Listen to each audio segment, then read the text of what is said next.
Thank you very much once again, and the floor is yours. Thank you very much, Tone and GAIA Africa, for this wonderful opportunity. I suspect that your team had an insight into the outcome of the leadership contest, the prime ministerial contest in England, such that they've produced the third woman prime minister. And I don't think it's accidental that this organization, your women's organization, fixed today for this very important discussion about the politics and the future direction of Nigeria. I think it is particularly appropriate that our women folk are now stepping out to drive these very important conversations. And I say this with all sincerity because there's something that I believe our men folk can learn from our women if they would only pay attention. You see, my wife and I have two lovely children in the 33 years of marriage. And I know that the only person who experienced and endured pain in the process of producing such a joyful outcome and wonderful children was my wife. That is the reality of childbirth. That is the reality of the process by which good things are created. Our men folk have yet to adjust their mindset to the reality that real joy often entails pain in the short term, and it requires a mental attitude, a readiness to bear that pain, to make that sacrifice, often losing blood in the process for that brighter thing, that wonderful creation. We are now at the point of a restart as far as Nigeria is concerned, because unquestionably what we've had, what we've been driving has crashed. In my view, beyond repair. You understand why as this discussion goes on. So that what we need is a fresh start, a new beginning. And there are no better experts as far as starting things off and beginning and giving life to new things than our women folk. So I particularly want to salute GAIA Africa for this initiative. I commend you on your auspicious timing on the back of the production of yet another female prime minister in Britain. And it is not a complete side issue because, of course, Britain is central to the story of Nigeria, as will appear from my presentation. Now, I would like to open my substantive comments by sharing with you a short email that I received from a young man just a week before you contacted me to deliver this presentation. This is what he said. Good evening, sir. I thoroughly enjoyed reading your book, A Fatherless People, and have since tuned into your channels to hear your insight on subjects regarding what is now known as Nigeria. What can a Yoruba man born in the United Kingdom do to change things? Maybe change is too narcissistic. Maybe influence is the correct term. Now, it was just ironic that it was only a few days after that I got contact from yourselves to speak on this issue of the lessons from that book, A Fatherless People. There are 4 principal lessons. I'll add a 5th later, but there are 4 primary ones. And this is what I'm going to share with you. Let me list them first. So if you wish to make notes as you go along, you can. The first lesson is that there is nothing wrong with us as a people.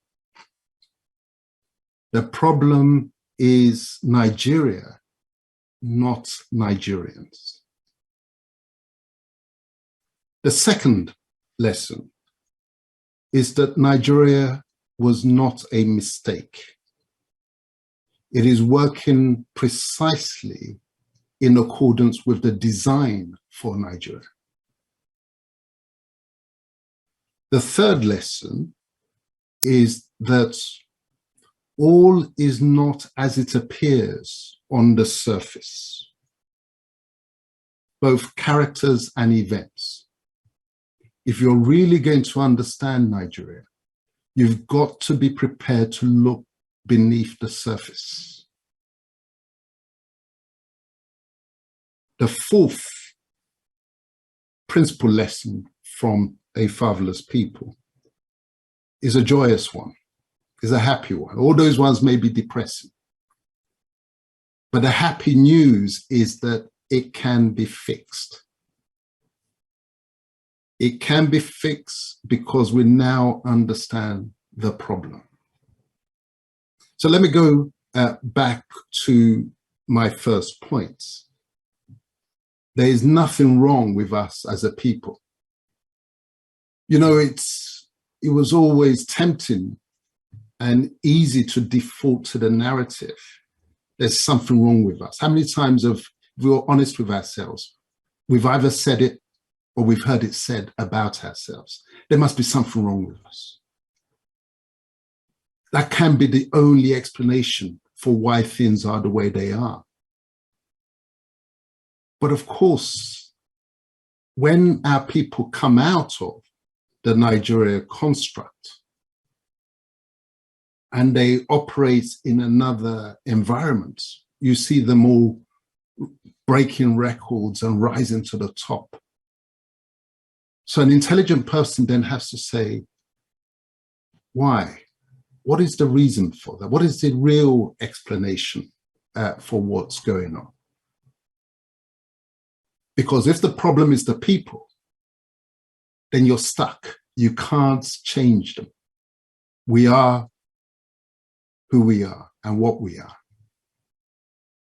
But if the problem is the structure, if the problem is Nigeria, then it's fixable. And my argument is that the problem is Nigeria, not Nigerians. And our challenge is to save Nigerians and all their potential from Nigeria, that structure. I underline this point by reminding us that every country on this planet, on God's earth, has its mix of the good, the bad, and the ugly. So if you find that in any particular country, those who are at the top, the real influencers who are setting the pace, are the good and not the bad and the ugly. And whereas in another country, our country, those who are setting the pace of things, setting the standards and the precedents, are the bad and the ugly, then it's not, the problem is not that they are good, bad, and ugly people there. The problem is the structure that is allowing a certain kind of people to emerge on the great stage and shutting out the others. So look at the British parliamentary or prime ministerial contest. All manner of candidates were popping up, each with potential. None of those candidates would you have to hold your nose and say, well, this is the least worst of the bunch. They're looking for the best of the bunch. And that is because of the structure. So let me break it down. Why do I say it is the structure? What are the elements in the structure that make Nigeria work the way it does? The first and most important point is this.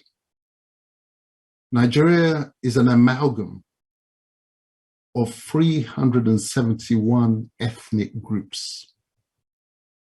each with their own language, their own heroes and history, their own territorial area, their own heroes, and often their own faith. You will not find the equivalents anywhere on this planet. 371 ethnic groups that were formerly self-standing before we were thrown into political union. Second key point, with that 371 amalgam, we were then foisted with a constitutional arrangement, an electoral system that said one man, one vote, regardless of educational level, regardless of income level, and without regard to their ability to sustain themselves. Now, in principle, that's wonderful. Universal suffrage, one man, one vote. But when you consider that Britain, our reference points, the architects of the Nigeria construct that started us off with one man, one vote, Britain itself took 600 years to move from the point where the first person had a vote, i.e. away from the rule of kings, to the point of one man, one vote. 600 years. The empire had been built. The world had been conquered by the time they got to one man, one vote in 1929. Now, in principle, it shouldn't be a problem. That's where we all want to get to. But here's an important detail. This is not what they did in East Africa.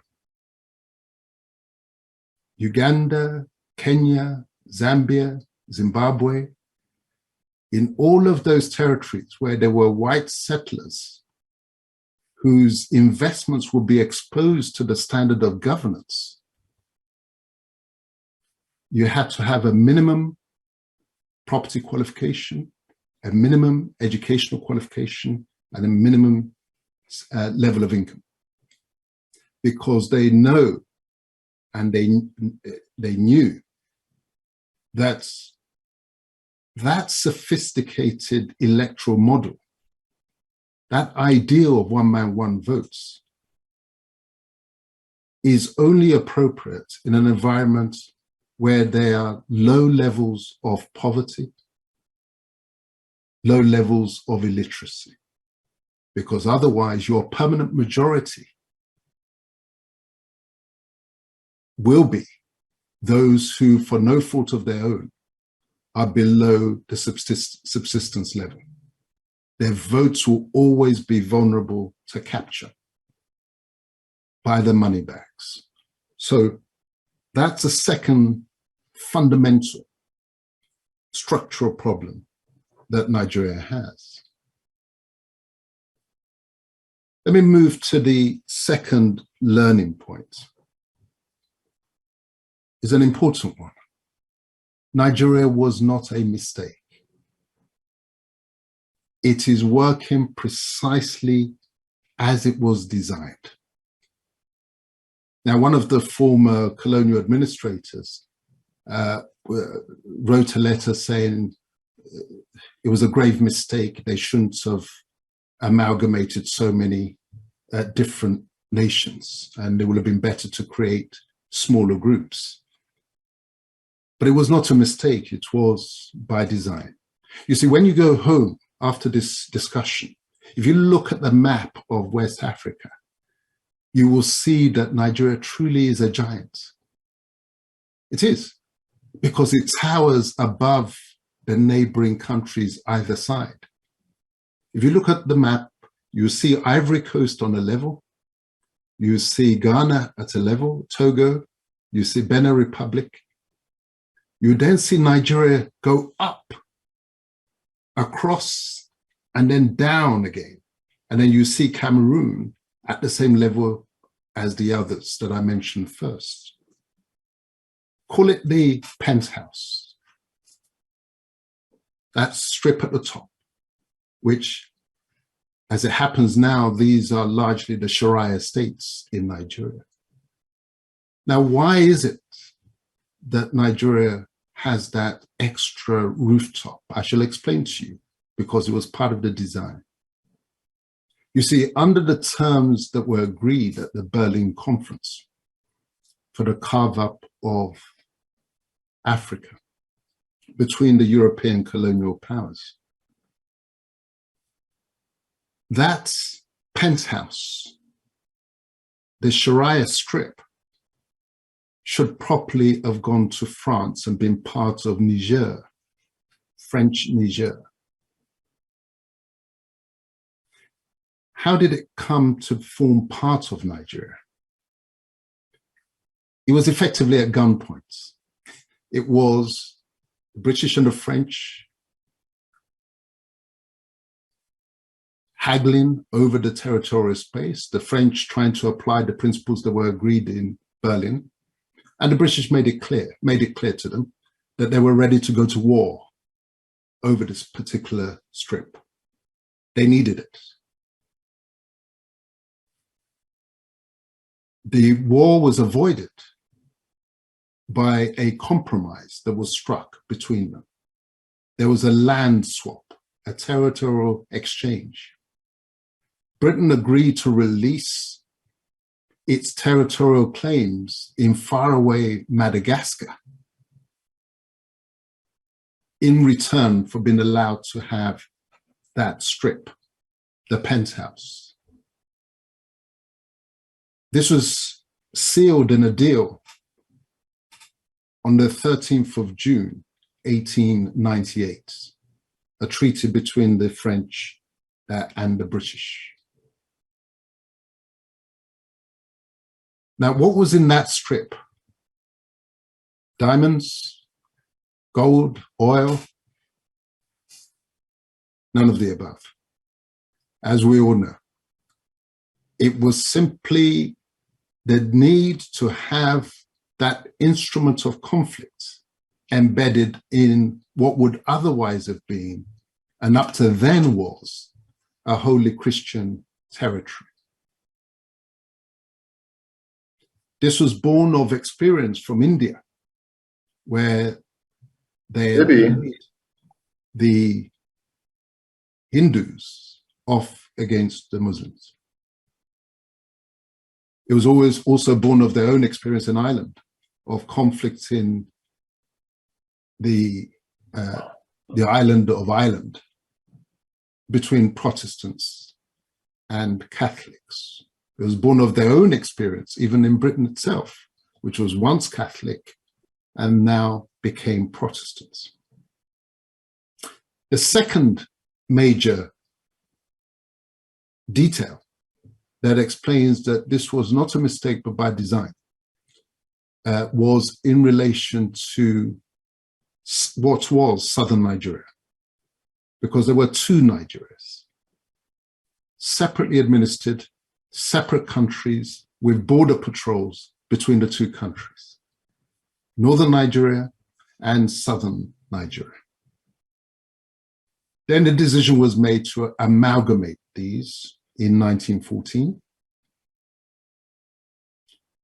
supposedly to make one Nigeria. But what then happened? You wind forward to April Fool's Day, 1939. That was the day on which Governor Bernard Bourdillon decided to create in southern Nigeria, eastern region and western region. For what purpose? Nobody asked for it in the south. There was no conflict between east and west. But again, it was part of the design plan to create two halves to play against the one whole in the north. So even though northern Nigeria was territorially greater than southern Nigeria by a huge scale. The area that was partitioned supposedly for administrative convenience was southern Nigeria. And this was the genesis of the East-West rivalry, and specifically the Igbo-Yoruba tension, crisis, which we even see playing out in the current election. Every electoral season, the April Fool's joke is played again and again and again. I've recently started naming those who play that particular game members of the 1939 Fools Club, because that's exactly what is going on. So there you have the roots of the crisis between North and South, the 1898 swap for Madagascar, and you've also got the roots of the East-West rivalry in the South, and between the Igbos and the Yoruba in particular, in the April Fool's ploy of 1939. Let me move forward to the third point, third principal lesson, which is that all is not as it appears on the surface when you're looking at the Nigeria story. If you look at how the duck swims, you'll be deceived as to what is going on, because you're only looking at the surface level. Underneath the waters, you'll see the legs working frantically. That is actually the reality of the Nigeria story. So whether you look at independence, for example, we are granted independence. Well, independence is not something that's granted. Independence is something that is won. It is seized, it is taken. You free yourself.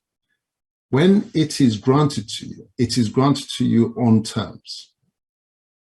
The date on which you become independent was fixed in London. The Act of Parliament by which independence was granted was, of course, deliberated in Westminster and discussed and debated, not in Nigeria, but in Westminster. The decision as to who would run the government after the British exits, or theoretical exit, was made in London. And that decision had been made before any so-called independence elections. Balewa had been anointed prime minister in 1957, way before any independence elections at the end of 1959. So the incumbency was there. And then just to make sure, we now know from the book that the independence elections were effectively rigged to ensure that outcome. And another interesting detail is that the person who was to run our army, very vital institution, of course, if you claim to be independent, because you're only as independent as your ability to secure your independence. The head of the army was a Briton up until 1964. So we were nominally independent in 1960, but our army was still headed by a Briton in 1964. The same applies to events like Biafra, that big issue, Biafra. One of the key points that comes through in the book is the significance of dates, because the dates give you a clue as to what's going on. I first noted in the course of the research that a particular date kept popping up. That date of the month was 29th. Such that I noted that the first round of pogroms against the Igbos was 29th of May, 1966. The second round was 29th of July, 1966. And the third round was 29th of September, 1966.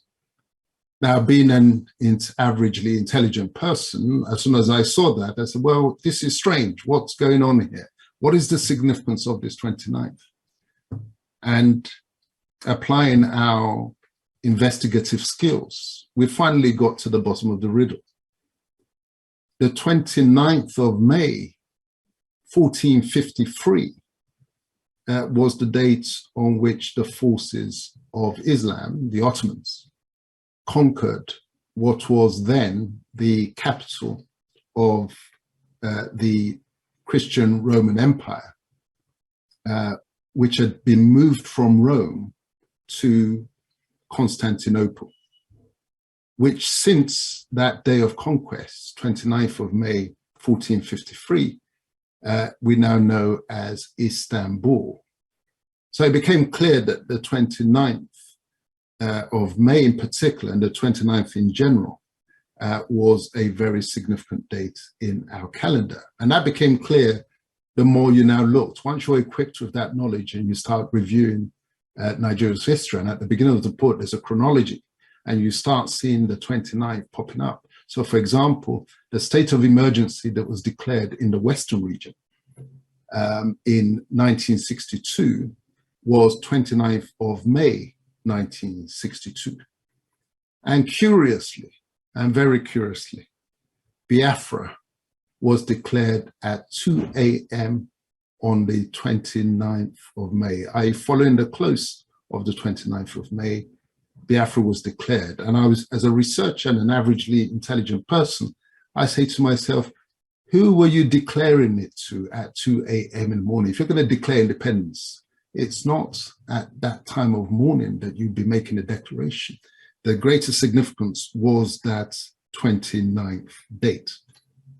One of the other very important aspects of this lesson is the importance of, when you're looking at Nigerian events, being careful to understand the role of local agents in the game being played by the external principles. Because it's very easy to say, well, it's Nigerians doing it, so we are to blame.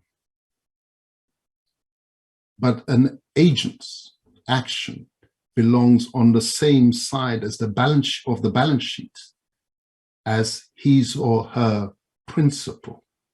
So let me give you a classic illustration that comes from the book.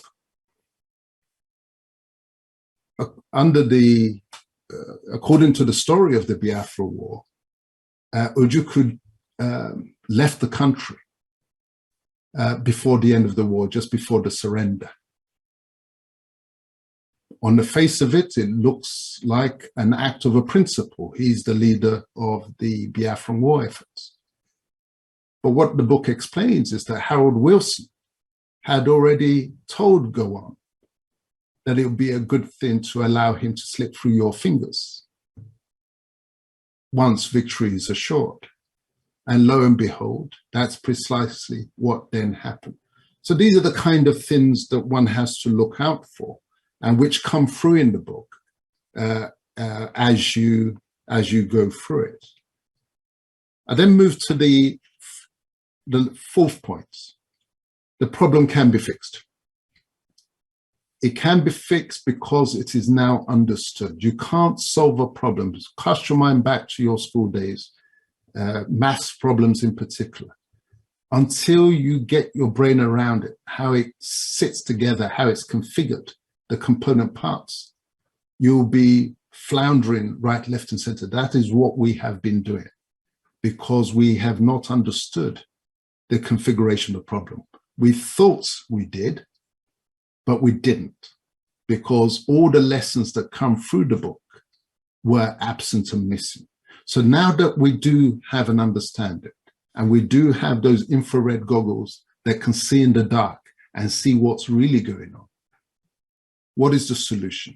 The solution is something that my group, Fatherland Group, has been pushing. The Fatherland Group, it actually flows from the book, Fatherless. You can see the correlation between the name of the group and the title of the book. because it's made up of those who have read the book or who are in the process of reading it. And the solution that we've proposed is not nuclear. It is actually very simple and straightforward.